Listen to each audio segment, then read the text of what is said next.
So welcome to this EMBL-EBI training webinar that's going to look at the MolStar web tool for visualizing 3D molecular structures. My name is James Tolchard and I'm a data curator here at PDBe Europe. Now in the next few slides, I'll outline the topics the talk will cover, but feel free to ask questions at any time via the chat box in your viewers. We'll save answering them to the end. But I'm also going to be joined by Mandar Deshpande, a developer here at PDBe, and between us, hopefully we'll be able to answer your questions. Of course, you can always ask questions or contact us specifically at PDBe via email or our social media channels as well. Right, so I'm talking to you today from the PDBe in Europe, placed just outside of Cambridge in the UK.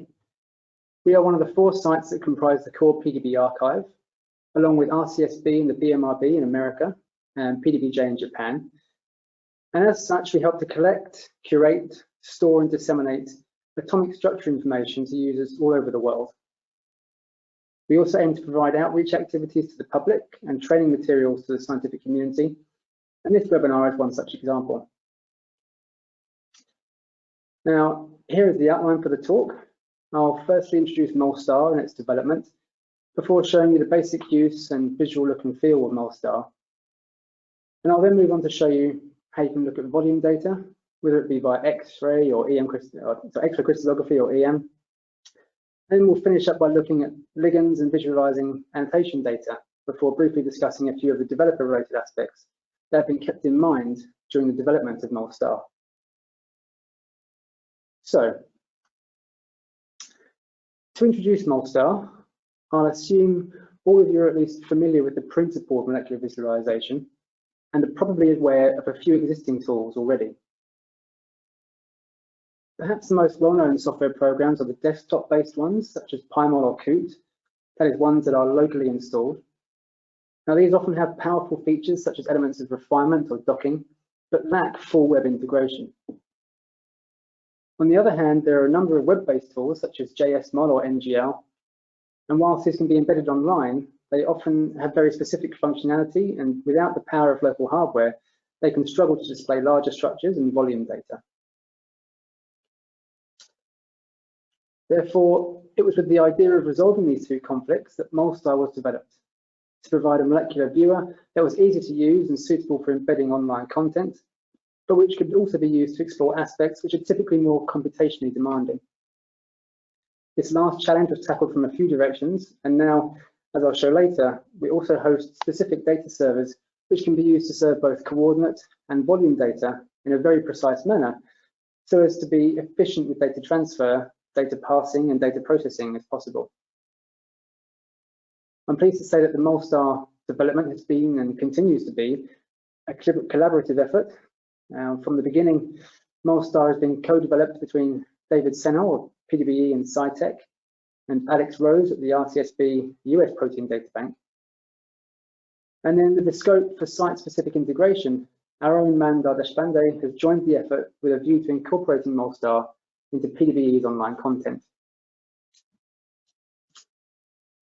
In terms of features, MolStar was designed to provide ready access to the most common visualization aspects, like molecular representation and coloring, as well as overlays of biological assemblies or validation scores, and for comparing atomic coordinates to their corresponding volume data.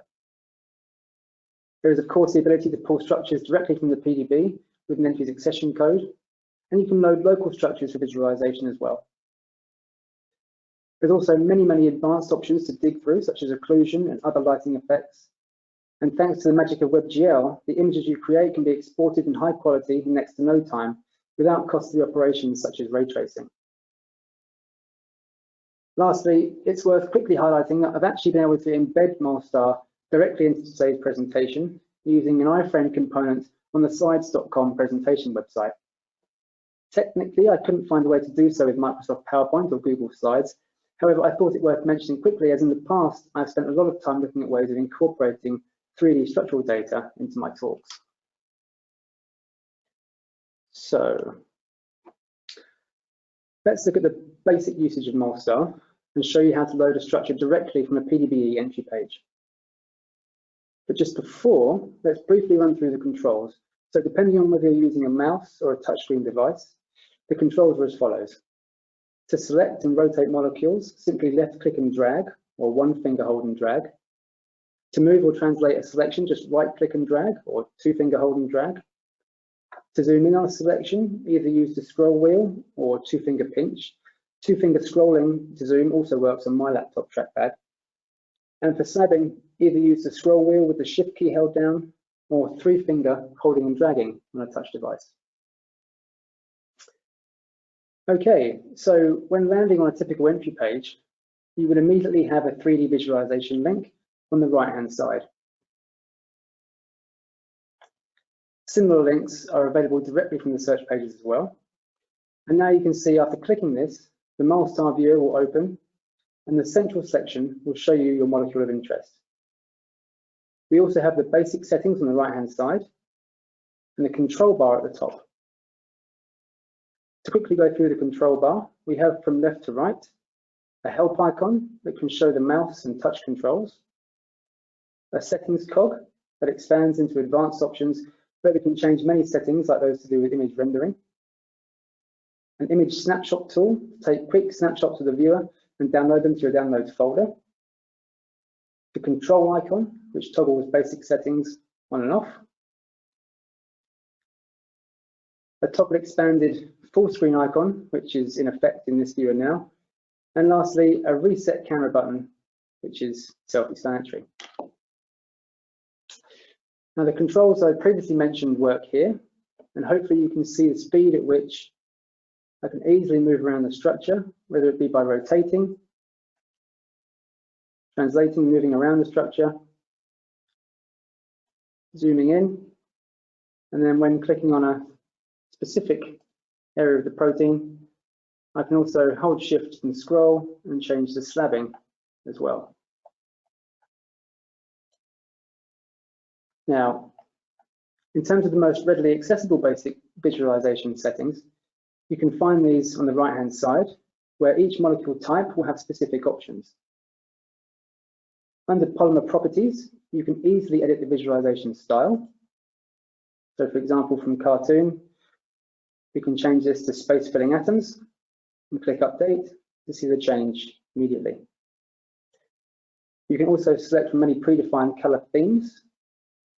For example, here we can change to residue name. And you can further alter the color scheme from the next drop-down box should you wish. Lastly, should you actually hover the mouse over certain areas of the structure or tap with the touchscreen device, you will get selection information about this part of the protein in the tooltip shown along the bottom of the screen. Should you wish, you can also change the granularity of the selection in the advanced options, where we can alter the selection mode, for example, distinct chains. Now if I hide that advanced option, you should be able to see that I can now select distinct chains entirely, and that this information is also presented in the tooltip below. Of course, feel free to experiment with Mol Star on the PDBe website throughout the webinar. But now, in this section, we will cover how to look at and interpret volume data with Mol Star. Firstly, for X-ray crystallography. With Mol Star open, we can find map options in the basic settings pane on the right-hand side of the viewer. And this would appear for all X-ray entries. But even without changing any options, just left-clicking on the structure will actually bring up the 2FO-FC and FO-FC emission maps on top of the structure. If you're not familiar with these, simply put, the 2FO-FC map should highlight the density into which the model is being built. And the emission map should highlight any extra density that either wasn't modeled into, shown here in green, or extra bits of model which are not well described by the data, shown in red. Now, here is another example of that in practice. So again, if we navigate from an entry page using our 3D visualization link, once loaded, we can see that by clicking on a part of the protein, an actual part of the protein, we automatically get a slab zoom to that residue, and the relevant section of the density map is fetched and overlaid on the structure. This is an example of Molstar using the PDBe volume server, and you should be able to make out, especially if I zoom out now, that we are in fact only looking at a small section of the map. This is actually quite a nice entry, and if I can find them, where's the one here? Hopefully you should be able to clearly make out the density that nicely describes these ion coordinated hemes. Now there seems to be a standard level of noise in the red and green emit maps here. However, should you want to investigate these further, there's also a facility on the right hand side to drop the visual threshold for any of the maps. Also, by clicking on the map names, you can also change the color and representation, as well as the opacity of the maps. And lastly, if I scroll down, hopefully this will load quickly, you can also change which sections of the map are visible at any one time. So for example, now our view is defined as around interaction, which is then where I clicked on the model. But should I change it to whole structure and click update, we're now sourcing the entire map for the whole asymmetric unit. And hopefully, if I slab out fully, you should be able to see that that's indeed what we're visualizing in our totally online viewer. Now, okay, moving on. In this section, I'll show how we can start to analyze EM map data. So historically speaking, visualizing EM data has required quite large data transfers. Other tools, for example, would previously ask you to download the map files to your local machine. However, with Molstar, any EM entry with an associated map can be quickly visualized totally online. This firstly takes advantage of the volume server, as I previously mentioned for the electron density maps. However, we also improve the speed of map visualization for EM data by actively downsampling the maps when using a low zoom level. This way we can be efficient with the data we need to serve and process, and the user can hopefully appreciate map data at any level without any significant lag. Now in this example, we will open Molstar directly from a PDBe search result.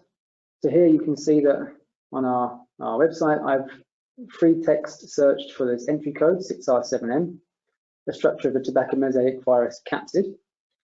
And now directly from the search result, I can launch Molstar again with this 3D visualization link. Now you can instantly see how quickly a version of the whole map has been loaded and visualized. And this is default behavior for any EM entry. On the right-hand side, we can see the map settings. For example, we can toggle hiding and showing, as with many other properties. And by clicking on the EM tab, we can also then change the color and representation of the map the same way we could the electron density data. Now, in fact, in this part of the demonstration, I'll actually change the polymer color to help clarify things. So under polymer properties, we can change the theme to uniform, and hopefully that will make things a little bit clearer.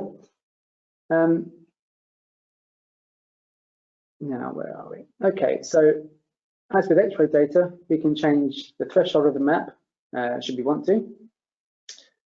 And if we look under the view properties here, we can even change the detail level at which we're observing the map, wherein higher tiers are more, contain more information. Now at this level, we can clearly make out, especially if I turn the structure this way, and zoom in again, we can clearly make out the additional volume to which the depositor did not continue to build did not continue to build structure for. But then if we change the view type to around interaction,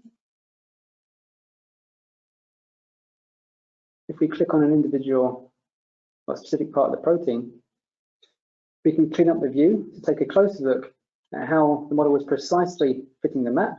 And for example, here we can start to see some helical density and perhaps even see some side chains that are well described by the map.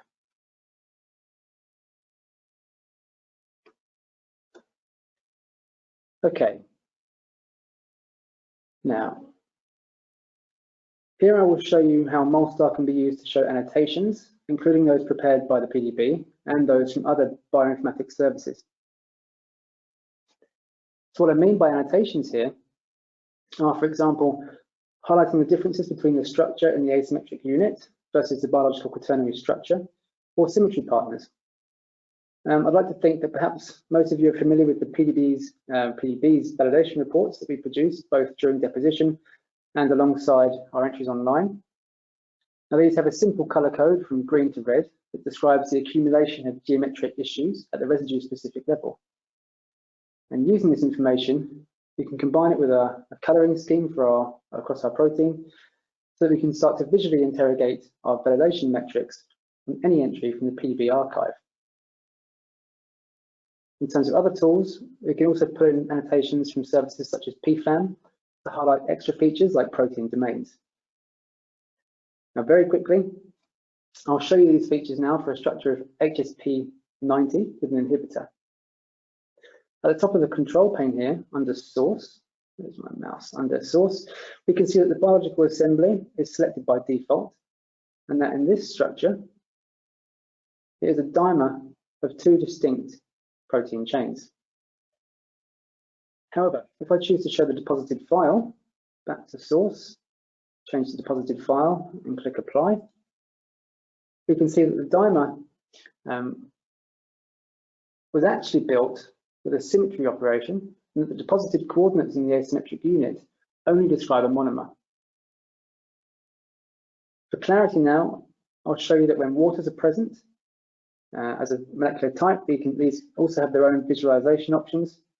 And again, for clarity here, I'll just turn them off. But if I pop up again to the annotations pane, I can now choose to show the validation report data and the coloring directly on the protein structure.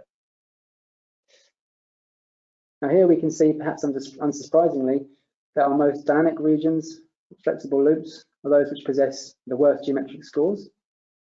And indeed, if we then hover over these specific residues, we're able to see a bit more information about this in the tooltip at the bottom. And here we can see that residue tyrosine 38 has issues in the validation report with respect to atomic clashes, bad bond lengths, and bond angles. Now, in terms of other annotations, if I now turn validation report coloring off and activate domain coloring, I can now start to show annotations from external services. So here, PFAM is showing an example of this histidine kinase domain, or DNA gyrase B.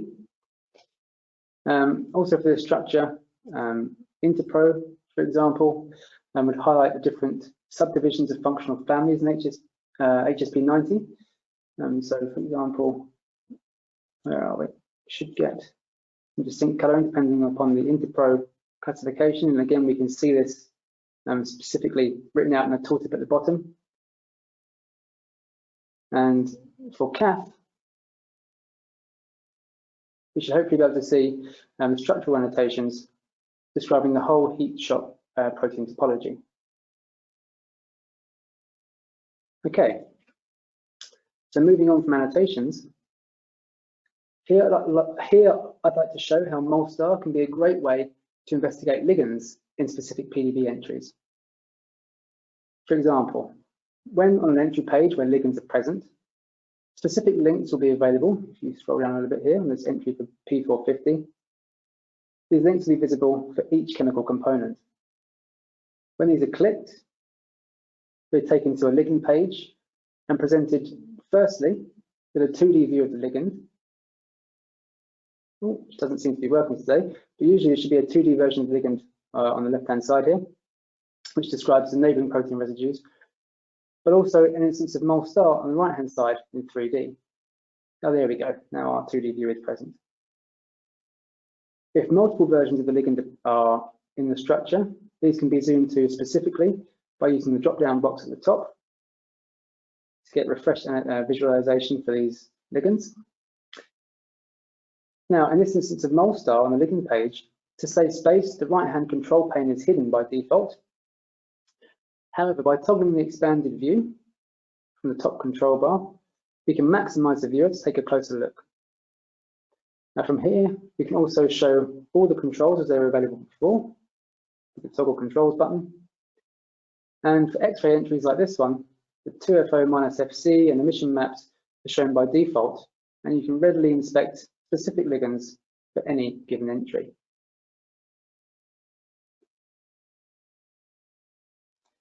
Now, in the last interactive section of the talk, I'll describe how MolStar works with other components of the PDBe website to help show correlations between sequence and structure data.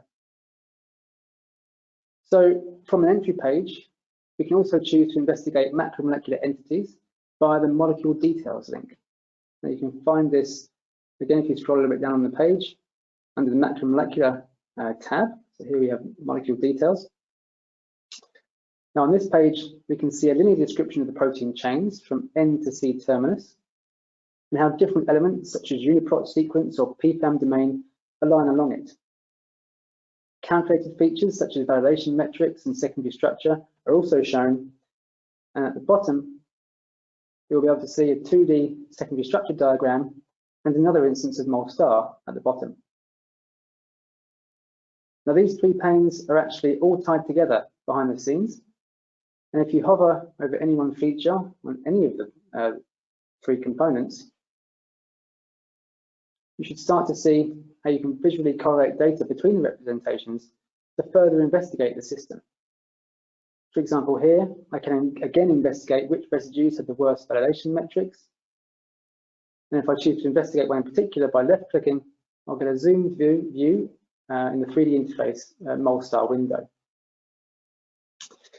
Now, this instance of MolStar is very similar to the previous ligand-specific version. Now, again, if I click on the toggle full screen icon, I can get a full, that's if I can reset the view here, there we go. I can get a full maximized window. And now just to finish, I'd also like to show how you can show different models within a given entry using this example of a solid state NMR entry. So if I open the basic controls, when available, there will also be a model slider under the source pane. If you simply move the slider to a different model number and click apply, we should be able to traverse the ensemble to investigate each individual model. Okay, so I hope I've been able to show some of the core features regarding the use of the MolStar viewer. Another positive aspect to MolStar is that it's being actively improved by multiple developers and has been created with wider use cases and other developers in mind. Therefore, lastly, I'd just like to highlight a few of these points. Firstly, it's simple to embed on any website or indeed presentation, as I hope I've been able to show today. And it also comes alongside extensive documentation, which is available through its GitHub codebase. Then, as you have also seen today, specific instances of MolStar can be tailored to specific use cases. We already have several variants between different PDBe resources, and whilst the core components are lightweight, more complex modules can be loaded individually to help keep data transfer and processing to a minimum. If you already have scripted viewers that you use or implement on your own websites, MolStar was developed alongside a new query language, MolQL, and this can help in the transfer of existing scripts to the MolStar environment. Lastly, MolStar itself is fully open source code, all of which is available through the associated GitHub account. And for a bleeding edge instance of MolStar that packs full functionality from all of the available modules, please head over to molstar.org to have a play. Okay, so this is the end of the talk. Thanks for staying to the end if you're still with us.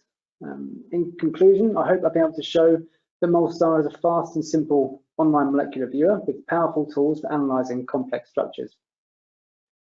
By drawing upon the coordinated links that the PDBe maintain, I hope you can see how MolStar has the potential to readily allow the comparison of structural models to their associated data, and that it does so efficiently with particular regard to speedy visualization of volume maps. Okay, so this is now the end of the talk, and if anyone has any questions, myself and Mandar will be happy to answer them. Okay, thanks very much, James. We do have time for questions. While you're thinking of questions, just a quick reminder that this is part of our regular Wednesday webinar series, and you can find all the information about upcoming webinars on our EBI training website.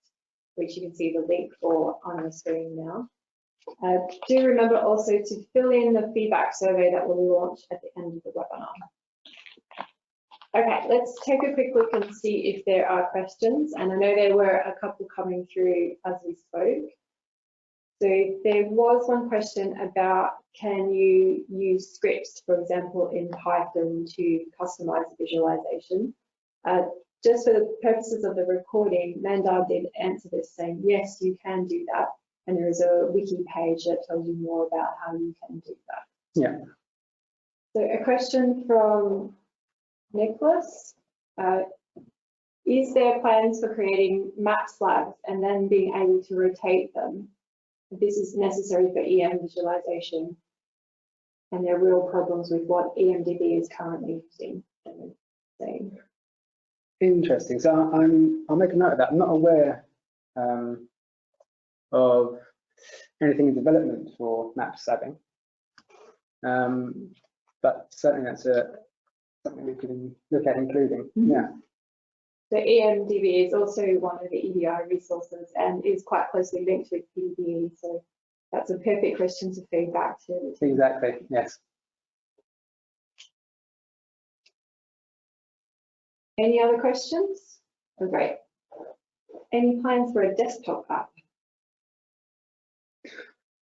So I suppose the quick answer is no. I guess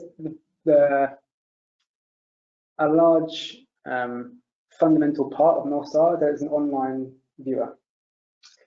I believe should it be applicable, you can load an instance of Mol in your browser, disconnect from the web should you want, and you can still play around in that viewer. But in terms of being a totally separate desktop application, I don't think that's in the pipeline now. Okay. And the secondary part of the same question was, what about displaying many frames as NMR data or MD trajectories? Yes, so as I said, Mol is being actively developed, and those are on the agenda for upcoming versions. Yeah. Okay, good to hear. Okay, so if there's any other questions, keep writing them into the chat box. So there's a question about volumetric data and showing protein cavities. Is it possible to display it as a density map? Interesting. So I'm not familiar with that. What that type of data file would be. If it takes the shape of a typical map format file, then perhaps, yes. I don't think the instances of Mol on the PDBe website will allow you to upload that and view that, but certainly on the molstar.org bleeding edge instance, that might be a feature that you could play with there. I guess if you have specific data sets that you are playing with, you can always get in touch with the Mol team or the PDBe team. Of course, yeah. And with specific details about what you're using to find out more about that as well. Another question this afternoon is, how easy is it to port JSML scripts? So I believe this might be a question from Mandar, but I believe in principle it should be quite simple. So this MolQL language has a translator. What was the question in JSML? Which should help to convert existing scripts into ones which are passable by Mol. I'm not sure if Mandar's provided an answer, but no, I would say it should be relatively easy, yes. And so Mandar's just added MolQL do support JMol as well. Yeah. And he's provided a link that you can look up to see how you might go about doing that. Are there any other questions for James and Mandar this afternoon? Okay, there don't seem to be any more questions. There are a few thank yous coming through, which is really nice to hear. And I'm going to send a thank you back to you all. Thank you for joining us this afternoon and being quite an interactive audience. And thank you, James, for delivering a very interesting webinar. We hope to see you all again soon.